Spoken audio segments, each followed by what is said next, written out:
কেমন আছেন সবাই? আশা করছি ভালো আছেন। খুবই সহজ একটা পিঠার রেসিপি নিয়ে হাজির হয়েছি। বানাবো ইউনিক নকশা পিঠা। একেবারে ইউনিক নকশাটা। আশা করছি ভালো লাগবে। আর খুবই সহজ এই রেসিপিটা, খেতে অসম্ভব মজা। যারা মচমচে পিঠা পছন্দ করেন, আজকের রেসিপিটা তাদের জন্য। বাজারে শুকনো যে চালের গুঁড়া কিনতে পাওয়া যায় সেটা দিয়েই এই মচমচে নরম পিঠাটা তৈরি হবে। তাহলে দেখতে থাকুন। আর এই পিঠাটা 1 মাস পর্যন্ত সংরক্ষণ করতে পারবেন ভেজে রেখে, আর শিরায় দেওয়ার পরেও 2 সপ্তাহ পর্যন্ত ভালো থাকবে। চলুন তাহলে শুরু করি। চুলায় কড়াই বসিয়ে 1 কাপ পানি, হাফ চা চামচ লবণ দিয়ে ঢাকনা দিয়ে ঢেকে দেব। যখন পানিটা ভালো করে ফুটে উঠবে দিয়ে দিব 1 কাপ চালের গুঁড়া। এটা কিন্তু বাজারে সেই শুকনো চালের গুঁড়া, দেখে নিশ্চয়ই বুঝতে পারছেন। ঢাকনা দিয়ে ঢেকে চুলার জালটা একেবারে লোতে করে 2 মিনিট সিদ্ধ করব। তারপর ভালো করে মিশিয়ে চুলার জালটা বন্ধ করে দিয়ে এখানে 5 মিনিট বসিয়ে রাখবো। গরম ভাপে, গরম চুলার তাপে এটা পুরোপুরি খুব সুন্দরভাবে সেট হয়ে যাবে। একেবারে সেদ্ধ হয়ে দেখুন একেবারে নরম হয়ে গেছে। এবার আমি একটা পিঁড়িতে নিয়ে নিচ্ছি আর হাতে পানি নিয়ে গুঁড়িটাকে মসৃণ করে ডলে নেব। এটা নর্মাল পানি, অবশ্যই পানিটা দিয়ে ডলে নেবেন, তাহলে উপরটা তাড়াতাড়ি ড্রাই হবে না আর পিঠাগুলো বানাতে সুবিধা হবে। তা না হলে পিঠা বানানোর সময় পিঠা ফেটে যাবে। তাই পানি দিয়ে ডলে ডলে একেবারে নরম মসৃণ একটা ডো বানিয়ে নিতে হবে।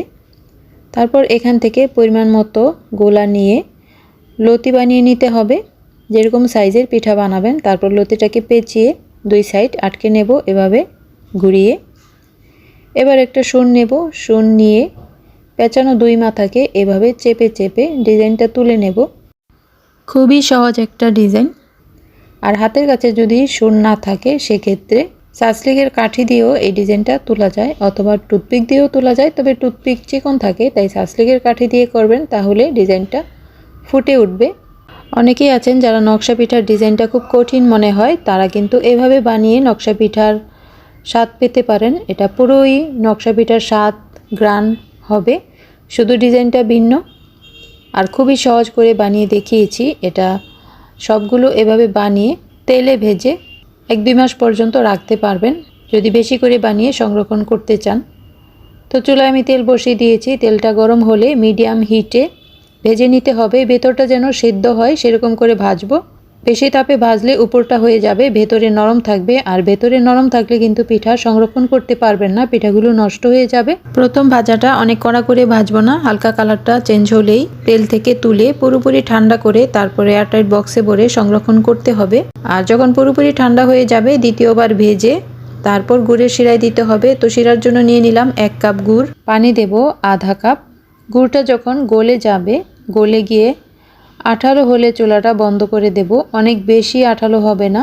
যখন এরকম বেশি বুদবুদ হবে তখন হাতে নিলে দেখবেন যে তারের মতো হচ্ছে, তখন নামিয়ে নেব। চুলায় তেল গরম করে পিঠাগুলো দ্বিতীয়বার ভেজে নেব। এবার আর চুলার কম হিটে ভাজতে হবে না, মিডিয়াম হাই হিটেই ভাজা যাবে, কারণ পিঠা তো সেদ্ধ করাই আছে। এখন শুধু গোল্ডেন ব্রাউন হলে তেল থেকে তুলে শিরায় দিয়ে দেব। শিরায় দিয়ে কিছুক্ষণ রাখলেই শিরা ভেতরে ঢুকে যাবে। এটা শিরায় দেওয়ার সময় দেখবেন যে শব্দ হচ্ছে, শব্দটা যখন বন্ধ হয়ে যাবে তখনই তুলে নেব। শিরাগুলো ভেতরে ঢোকার সময় একটা শন শব্দের মতো হয়, তখনই বুঝতে হবে শিরা ভেতরে ঢুকছে। তো একটা ছাঁকনিতে নিয়ে নিলাম, বাড়তি শিরাগুলো পড়ে যাবে। তারপর একটা প্লেটে নিয়ে নেব। হয়ে গেল আমার ইউনিক ডিজাইনের নকশা পিঠা। যারা পিঠার নকশা একেবারেই করতে পারেন না, তারা এই সহজ নকশাটা করে নকশা পিঠা বানিয়ে নিতে পারেন। খুবই সহজ। এভাবে শিরায় দিয়ে 2 সপ্তাহ পর্যন্ত রেখে খেতে পারবেন, একেবারে টাটকা মচমচাই থাকবে। এমন সহজ রেসিপি পেতে চাইলে চ্যানেলটি সাবস্ক্রাইব করে রাখতে পারেন।